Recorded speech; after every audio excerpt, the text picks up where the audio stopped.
Hey guys, welcome to the studio. Today is another full music production day working on my album, trying to finish another song. So there won't be a full daily vlog about what I basically do the entire day, because as you know, this album, I want to keep it a secret until it's completely finished. So instead I thought, why not make another one of these music producer tips? I always find them very helpful.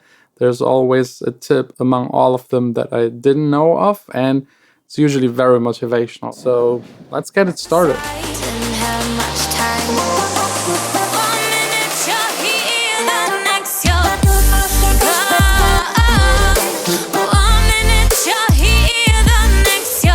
So first up, the most important one, it's actually finishing your songs. A lot of beginners have problems with that.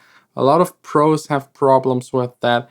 Just force yourself to finish the songs. I start a song with the melodies, with the musical idea, and once that is safe, or once I got vocals, I then 100% always finish the song. So I try to decide as early on, within the first 4 to 5 hours working on the song, if I will finish it or not. And if I like it, I will 100% finish it. If I think it's not really worth it or still not there yet, I might work a little more on it or just start another one. So decide early on if you will finish it or not. Because as you know, a not finished track won't make you any money. You won't advance. There is no fan base you can gain because no one can listen to your music. You can't release it. You can't send it to a label. So yeah, priority number one, finish your songs. The second one is reverses. Reverses of certain parts. For example, piano chords. I almost always reverse them, put them underneath, chop them up to make sure that the right chord is underneath the right reverse. And this way it just creates interest. It still sounds like a piano to 99% of the people, but it's an interesting piano. And it sounds a little fatter because there's like another layer underneath. Also, you can use reversed reverbs. Let's say you have a chord hitting in a new section, maybe on the breakdown or the chorus. You can put a ton of reverb on the first chord, bounce it, reverse it, put it in front of it, and you have like a rising effect. That's a classic thing. I absolutely love it. It always sounds really great. It sounds unique, and the effect actually really fits to the song. If you use stock effects, they usually don't really feel like being part of the song, especially like the Vengeance stuff. It always sounds very big room EDM-ish kind of, and I make deep house, so I just have to do the effects myself. The third one is definitely keep your audience in mind, at least a little, while making music. So if you make electronic dance music for the club, make sure a DJ can actually play it. Have an intro and outro. If you make pop music, make sure it's actually like playable on the radio. Don't make it 6-7 minutes long. This won't work. Like, as free as music actually is, and you can do whatever you want, there are some certain rules you should follow, especially at the beginning, to at least have a chance. Number 4 is really, really important. Don't think too much about equipment. Spend your money on knowledge. If you don't know anything about music theory and you want to be a music producer, then spend money on someone that actually teaches you music theory. Playing chords, playing the piano, playing the guitar, at least a little bit will definitely help. There are too many people that spend way too much money on equipment. I think there's usually like the very cheap equipment that doesn't really do the job. Then the second tier is kind of like a pro home studio kind of level that is really enough. Like this really will get you there. The third one is way more expensive and just like improves a tiny bit. And then there's the really, really high pricey thing where you just pay maybe for the brand or for it being like very rare or just to show off. Don't get this kind of stuff. Stick to the kind of low pro level and spend the rest on knowledge. That's 100% way more important than the equipment. Number 5, compression, mixing, mastering. It's all totally overrated. Trust me, it's overrated. I've never heard someone say, wow, that's my favorite song because it's so nicely compressed and the vocals. That's not how it works. Make a song that is catchy, that is interesting. The arrangement is way more important to keep the listener interested over the entire duration of the song. The melody is way more important. The singing, the lyrics, all of that is way more important. Mixing is partially technical, partially like creative, and it makes sure that everything is balanced in a nice way, that you can actually hear the vocals in the mix. Mastering does even less, so it's really just getting the loudness up there and kind of like a frame for a picture. You want to sell that picture, so you need a frame to hang it on the wall. But it doesn't change the picture. And compression, especially in electronic dance music where you use a lot of synthesizer samples and you don't actually record, you don't really need it. And please don't think the mixing mastering will save your song. If you've made a shitty song, you can mix the hell out of it and master it as much as you want to. It will still be a shitty song. So make sure to have a good song. And then worst case, someone else that is way more experienced could take care of the mixing and mastering if needed. Next up is organization. This can be anything from your emails, from your social media plan, to actually within your DAW have like a template that you always use. Name them, sort all of your plugins, sort all of your samples. This will definitely in the long run speed up your working process and leave you less frustrated. Trying to search for something and not being able to find it, it just really blocks you from being creative. Number 7 is especially true for beginners. Do whatever makes money. Like if someone asks you to DJ at the wedding, go there and DJ there. If someone asks you to record, I don't know, for a birthday of someone else, a song that they sing and it's shitty and they pay you, do it. If your main goal is making music full-time, making a living of music, then just start doing even the shitty stuff. Trust me, I've done so many shitty things. I'm actually ashamed of it, but this eventually gets you to like doing the cool parts, just making your own music maybe eventually, or just recording bands. You need to have something to show the people that you've worked on that actually has quality, and you have to work your way up. So for example, you record something for the birthday of someone, then the next time maybe a singer and songwriter wants to record something, maybe for a YouTube cover or whatever, and then maybe that band finds you and you can show them that you already recorded with a singer, and then it just naturally goes all the way up. But you have to start. You have to start at the beginning, at the very shitty stuff, and just then never stop and just try to get up there. Also, try to have like multiple revenue streams. Nowadays, just making music it just doesn't work. No one does it. You have merch, you have shows, you play gigs here and there. You might be part of a cover band. You might record, you might mix, you might master. There are a million of things you can do. Just think about the things that you could offer as a service and try to offer them. And then again, just work your way up to what you actually want to do, what makes the most fun to you. And sometimes by doing that, you eventually end up somewhere else than you wanted or expected, but then it's kind of still fine. Like for example, I made ghost productions for 3 years for other people, which eventually frustrated me a little bit, but at least this way I got into making music full time. Number 8 is collaboration. You should work with other people together. It could be for the business stuff with the management, for your bookings with the booker. It could be, of course, with someone else making music. It could be a singer, songwriter, a guitar player, someone else also producing music. Just get out there, connect with the people. Those connections will help you because they might one day not have the time to do something, to do a special service, to mix, to master. They might pass it on to you. You could learn from them. They will learn from you. And if you release a song together with someone else, this might increase your promotional value and the people that you can actually reach. Next up, a sample choice, a sound choice. Those two are really important. A lot of people just go through presets and just use whatever. You really have to search longer. I know it's annoying. I hate it. But you have to search really long to find the perfect one that fits to the song.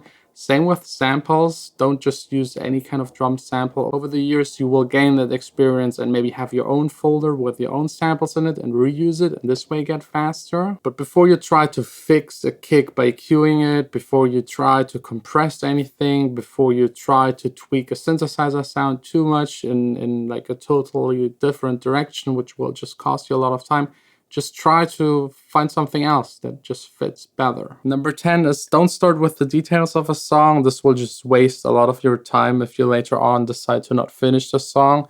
So really start with the important parts, the core part of a song. This could be the main melody, the vocals, the lyrics. Have that done. Once you decide it's good, then start with the details. Speaking of details, you should definitely later on, to finish the song, actually add details. This just makes it way more interesting to listen to. Even subconsciously, people that won't hear certain sounds might still get the feel of those. People that listen to your song multiple times need to be able to discover things, listening to it the third time, fourth time. And also other producers will definitely appreciate you spending your time and effort on some small details here and there. Also, the usage of sounds you can barely hear is very important, like maybe a pad layer in the background, some white noise, some vinyl cracks and stuff like that. It just really adds up and makes your song sound finished and not just like a demo. Next up, something almost no producer does, but when it happens once to them that they lose all of their data, they will never ever again leave the studio without backing up. So backups, number 12, so crucial, so important. You might have a customer that wants a change to a song you made for advertisement 3 years ago. You need to have a backup. Save all of the songs you've ever worked on, every single project, do like multiple stages so you can always go back, and then make sure to have multiple backups. I, for example, have one backup here in the studio, one at home that I back up at least every 2 to 3 days. And then I have like a special backup that I do every month that is with my parents, and then another one that I do like 4 or 5 times a year that is actually in a bank vault. So this way I'm extra safe. You could also just upload it to the cloud if you're into that. Let me think. I got definitely more. Let's do stereo spread, actually. I hear a lot of demos, a lot of mixes that sound very, very mono. So just kick, bass, a synthesizer, and it's all sitting in the center. Make sure to spread your things. And I not only mean like left and right, some hi-hats and stuff like that. Just make sure there are certain elements in the mix that are wide. So for example, a guitar might clash with a vocal. Make the guitar wide, keep the vocals in the middle. You have multiple synthesizers, maybe one is playing chords, keep it more in the center, and then your top main melody that goes above, spread it out just to make your mix sound nice, wide, open, and epic. And don't worry about like club systems. A lot of people will tell you to keep it mono for clubs, but nowadays most clubs have like perfect stereo setups. So I wouldn't worry that much about it. Another one is definitely taking breaks every once in a while. Just maybe have a cup of coffee, just go outside for 5 minutes, 10 minutes. Make sure to just rest in between, because just working for 5-6 hours straight will definitely leave you less focused, and you might start mixing something and like mixing it into the wrong direction. So definitely breaks, listen to other people's music in between to focus again. And also don't forget to take longer breaks. If you've worked for an entire week, at least have 1 day off. If you've worked a couple of months in a row and really hard, then maybe just go on vacation. It really helps. I don't like to admit that, but yeah, it helps. Also, something I always mention whenever I do like a production tutorial is actually contrast. Contrast is so important. It just emphasizes the low parts if you exaggerate the high parts. So for club tracks, for example, you have less mid frequencies, more low, more top. For pop music, it's more about the contrast in the arrangement. So you have like a break where you just have the voice, a guitar, and then it drops again to something entirely different. Sometimes you might have a dark track with a nice bright voice. All of these kind of things, they spark way more interest than doing the obvious stuff. So try to have a little more contrast in your arrangement and your mixing, in your sounds and your musical parts. It will definitely make it more interesting. Next up is sidechaining, technique that should be the first one you actually learn producing electronic dance music. Without it, it just doesn't sound like electronic dance music. It's that pumping kind of feel. You basically, whenever the kick hits, make sure that whatever sound you sidechain is decreased in volume really quick, just to have that room for the kick. I'm sure most of you are familiar with it. I'm sure most of you are actually using it.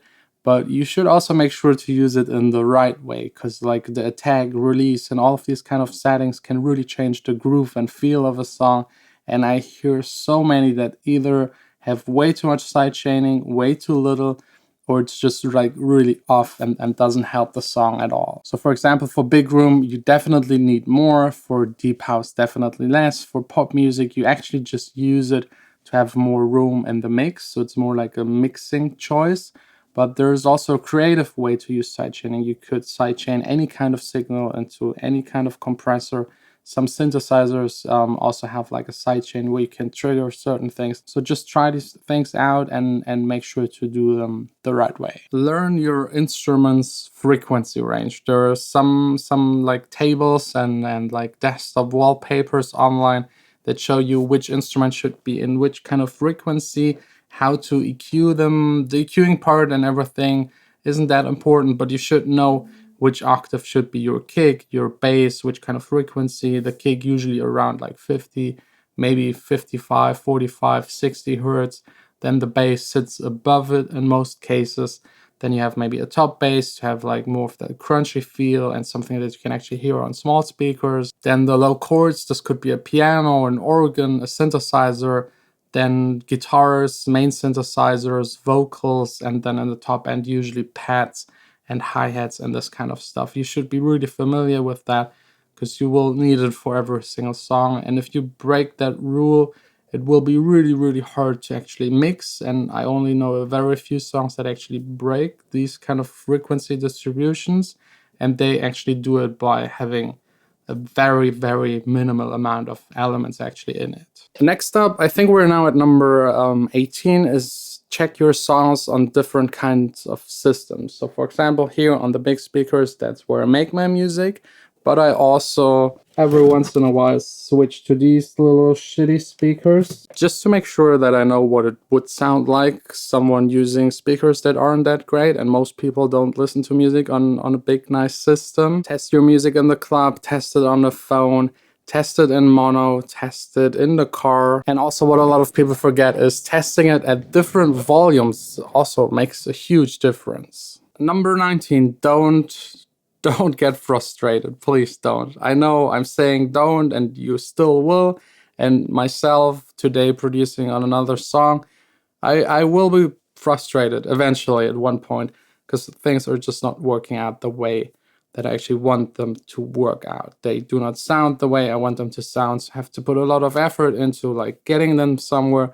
And usually you spend hours and might just get like 10% into the right direction. That's just the way it is. You need to learn to cope with it. You need to learn to not get affected by it too much. And the only thing that will help you is actually experience. So just do it a million times and you will learn to cope with that feel of frustration. You will be faster eventually, you will get better eventually, but no matter how experienced you are, no matter for how many years you're actually producing music, every single song will still be a challenge. I've mixed like 30 songs per year for the past 10 years and most of them got released.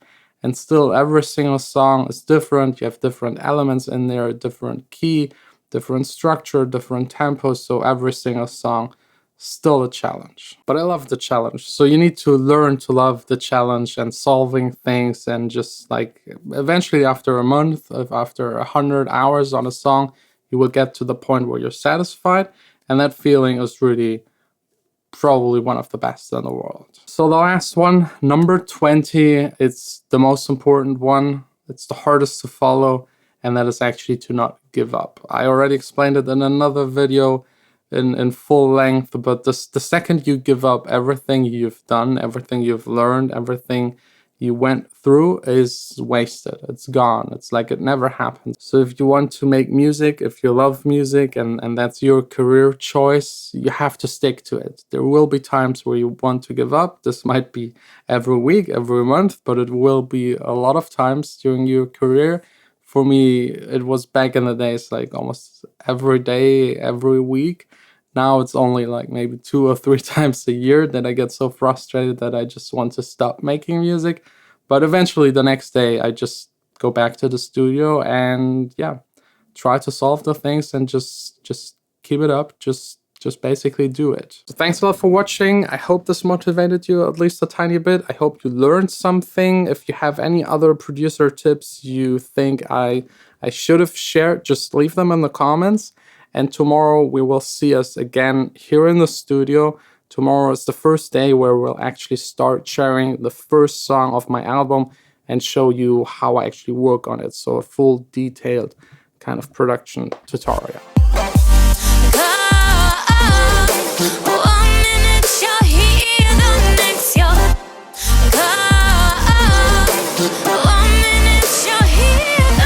Man, I just wish I knew the truth, or the street that took you down, if it even made a difference. Anytime I was around, we made moves, had late nights at the